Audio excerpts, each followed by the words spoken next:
Hello, Slicey Dicers. This is Brian with another Battle to the Death for you.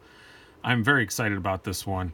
I actually purchased the lower knife here specifically to do this exact video because I looked at the Spyderco catalog when it came out for 2018, and this was one that I kind of missed, and I thought it compared so well to the Shaman that I like a lot that I thought these two would compare very well. What you have here, two Spyderco knives, yes, but they are both heavy, hardcore bruiser knives. These are knives that are meant for doing some crap, going out in the woods, camping for days at a time, working on a construction site, really hardcore stuff. These are both very hardcore knives. Up top, we have the Spyderco Shaman, and down below, we have the Spyderco Manix 2 backlock. The Shaman is very new school. Spyderco took the native 5, they blew it up larger, put a compression lock on it, and this big beefy blade on it, and it's a blown up native, but they didn't call it a native 6 or 7 or whatever because it is kind of different. It's so big that it's kind of different than the native, but it is, if you like the native, you'd like this. It's just much larger. With the Manix 2 backlock, they kind of went the other way. They took the Manix 2 that we all know and love with its ball bearing lock, which is amazing. Love the Manix 2. If you guys watch this channel at all, you know I love the Manix 2.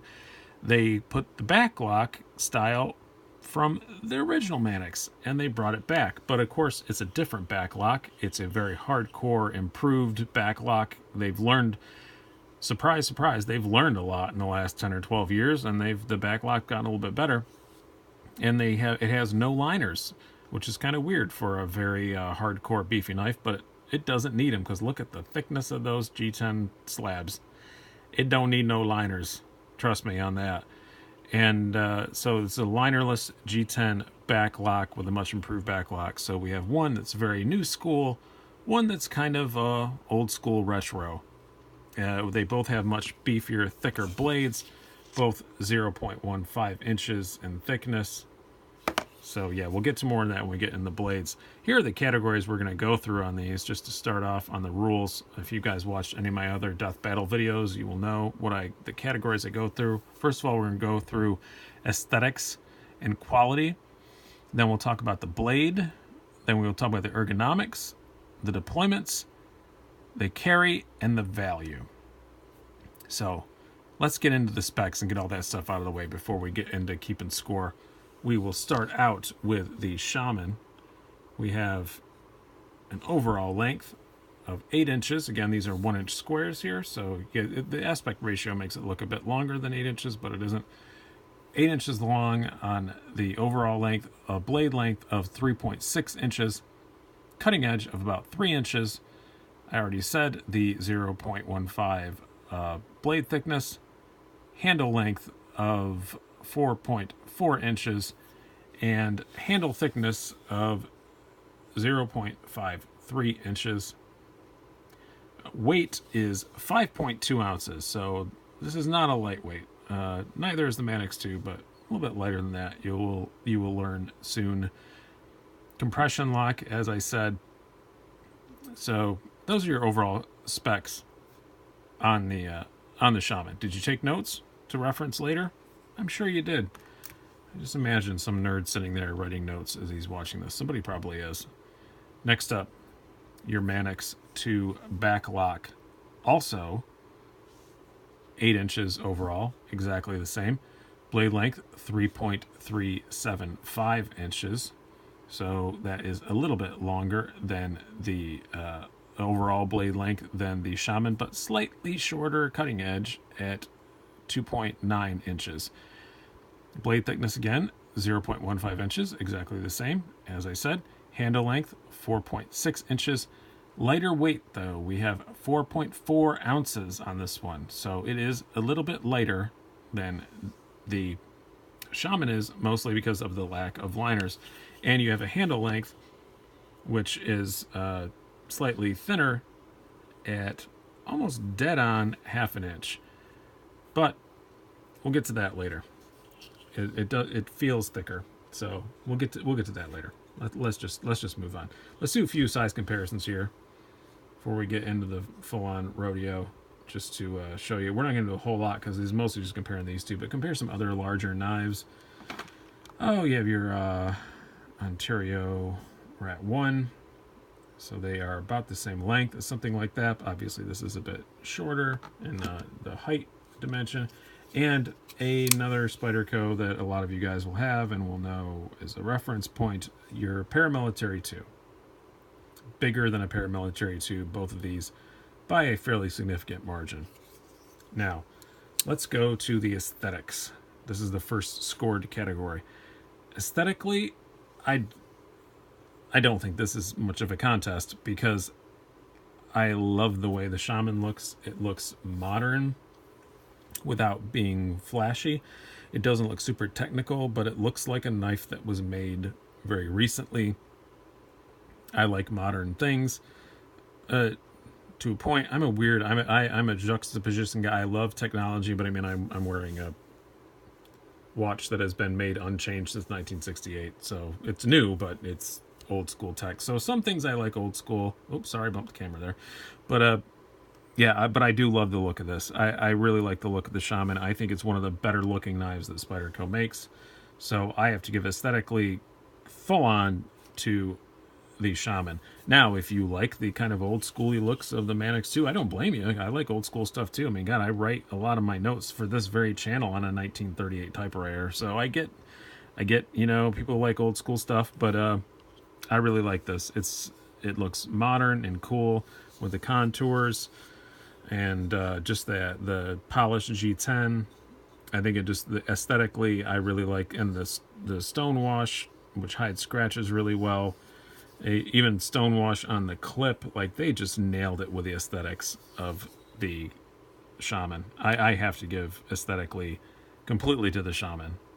Now, quality, I have to give an almost equal blown out of the water to the Manix 2 backlock. I said this in the review of the backlock.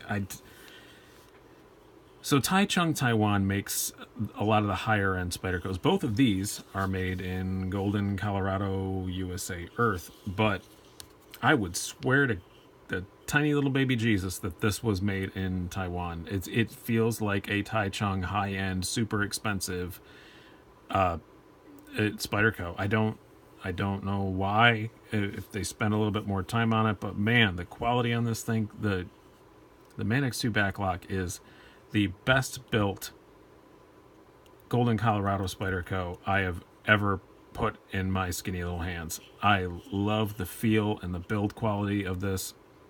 It is great. So right now we're sitting on 1-to-1. We have aesthetics to the Shaman and quality to the Manix 2 backlock. Now let's look at the blades. Both of these again are 0.15 inches in blade thickness. They are big, beefy, thick blades. You can have a little bit more tip strength in the Shaman.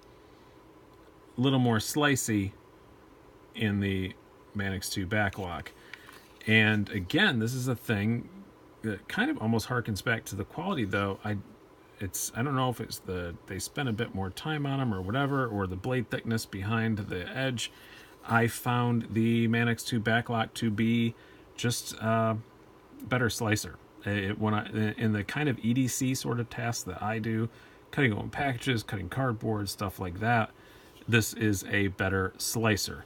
Now, if you're out in the woods and stabbing stuff a lot, this is a little beefier tip. But I have to give an ever so slight edge to the Manix 2 backlock. This is definitely the closest category. If you guys could see my notes right now, I don't want to show them to you because it'll give you spoilers, but I went back and forth. They're crossed out and changed and crossed out and changed, but I have to give ever so slight of an edge to the Manix 2 backlock ergonomically. Now, if you guys watched my review of the Manix 2 backlock, this is not going to be much of a surprise. I love the ergonomics on the Shaman. It is very good. I said it was one of the only knives I ever held that was almost as good ergonomically as the Manix 2. I love the Manix 2. I have three different variants of the Manix 2, mostly because I love the ergonomics of them. They are so comfortable in the hand, and they're so great, and the Shaman is very, very close to that. But the Manix 2 backlock, for me, is better than a regular Manix 2, which is something I never thought I would say. I just really like the way that it feels in my hand. I love the jimping that you can choke up on. You choke back, it feels even better. That's the thing I like more about it than a regular Manix 2. I think I've narrowed down over the time I've been carrying it is the Manix 2 I always wind up using choking up. This I don't as much because it feels so good just in a regular old-fashioned saber grip. The jimping is outstanding. This thicker handle just feels better in the hand. So I have to give a pretty clear win to the Manix 2 backlock also in ergonomics. Now, when it comes to deployment, we'll start out with the Manix 2 backlock. It is, again, I don't know what this is. What they put some extra juju in this or something. For a backlock Spyderco, this is the best backlock Spyderco that I have ever owned as far as deployment goes. It is super easy, super smooth. Now, can you Spidey flick it? Yeah, but you gotta have some room, more room than I have with this tripod sitting next to me, so I'm not even gonna try. If I stand up and I'm very flamboyant about it, I can do it. But it's not really meant to be a flickable knife. This is a hardcore working knife. It's not a super flicky knife. But closing it, it just drops. It's great. And I have done nothing to this. I haven't put any oil in it or anything. I usually put some nano oil in almost everything I get. I felt no need to do that in this one. It drops so good, as I said in the video. These cuts on my finger are all from this knife because I keep forgetting and hitting the release when my hand's down here like a moron. My own fault, not knife's fault. Brian's an idiot. Don't do that. Put it up here, and then it hits the, on the jimping, so you're fine. So it is great, great, great, great, awesome for a backlock. Where this is a compression lock, which, let's just face it, guys, that's more fun. You hit the thing and it drops. You can totally Spidey flick it even with a tripod in your way. It's just really cool. He totally drops closed. It's much more fun. Compression lock is always going to be more fun. This does have a very secure bang feeling lockup. It feels more secure, but I know enough about the compression lock to know that this is probably just as secure. So this feels more secure. It makes you feel like it's going to be locked up better for doing some heavy duty stuff. But I know compression locks, they rarely fails unless the handle breaks in half. So I have to give it to the Shaman on this one, just because it's more fun to play with. This is a knife that I will play with in the car, sitting around, sitting in traffic and flipping open and closing and stuff. I don't do that with this. This sits in my pocket until I need it. I don't ever pull this out just to play with it. So deployment, have to give it to the Shaman. Now carry, both of these, I will say, they're big knives. They are both what we're looking at. The handle length, they're both looking at like 4.5 inches. Yeah, they're both big knives in your pocket. But something they've done with the Shaman, just the way that this is shaped, and I have moved, these are both tip up, tip down, right hand, left hand carry. They both do have 4-position pocket clips. But no matter what position I put the pocket clip in, this is still easier to deal with in my pocket. I can actually still use my pocket when I have this in the pocket. When this is in the pocket, that is what is in the pocket, and nothing else is going in it. The Shaman, I can still kind of get stuff in and out. I'm not saying it's easy, but I can. I can still even put my wallet in there, and I can still get it in and out. So that's got to be a very clear win to the Shaman. Now, one thing I will say about the Shaman, one slight ding, I'm still going to call it the winner, but nobody makes a deep carry clip for this yet because it's a new design and they made the holes a little bit different. I thought that a tenacious clip would work. It does not. So I hope somebody comes out with that. On the Manix 2 backlock, you can use the standard old Delica 4 or whatever, clip. You can find a lot of deep carry options for this.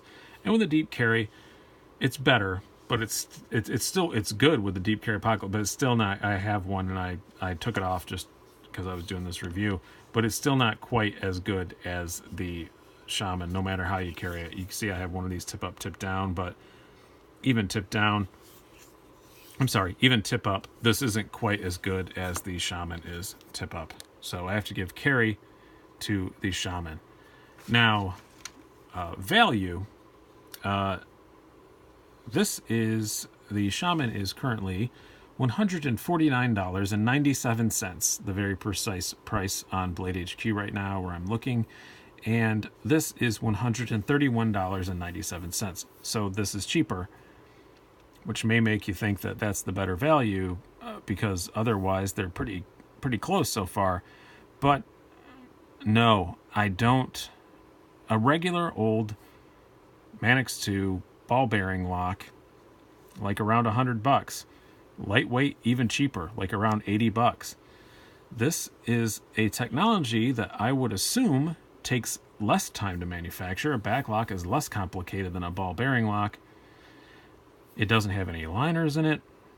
Why is this $132? Why is the Manix 2 back lock $132? I just don't understand it. Yes, the quality is amazing for a Golden Colorado Spyderco. The quality is amazing, and I guess that's what it is. That's the only thing I can think of. But if you're just judging spec to spec to spec, don't understand why this is $132. It should be even just $110. I'd be okay with. But I think $132 is a little steep for this. Where $150 for this, when you're looking at, PM2s for $120, I get it. I get why this costs what it costs. I totally get that. I don't get why this costs what it costs. So, very big win value-wise to the Shaman. Absolutely. Because I just don't get why this is so expensive. So, in my conclusion, let's add them up. We have we're gonna do finger counting here because I didn't count them beforehand. In the aesthetics, we have the Shaman. In the quality, we have the Manix 2. In the blade, we have the Manix 2. In the ergo, we have the Manix 2. In the deployment, we have I flicked myself there. In the deployment, we have the Shaman. In the carry, we have the Shaman. And in the value, we have the Shaman. So, 4-3 to the Shaman. This is our winner. But I could get why you'd get the Manix 2 backlog. If you just want something that's kind of old school, I totally get why you'd get it. And I would never mock you at all if you got it. It's still a great knife. It's still a great choice. But for me, if I had to choose between one or the other, if I had that awful Sophie's Choice, I would pick the Shaman. So I hope you guys have learned something here. Thank you guys so much for watching. I love both these knives. I'm so glad that I own them. But Shaman wins. Have a good one.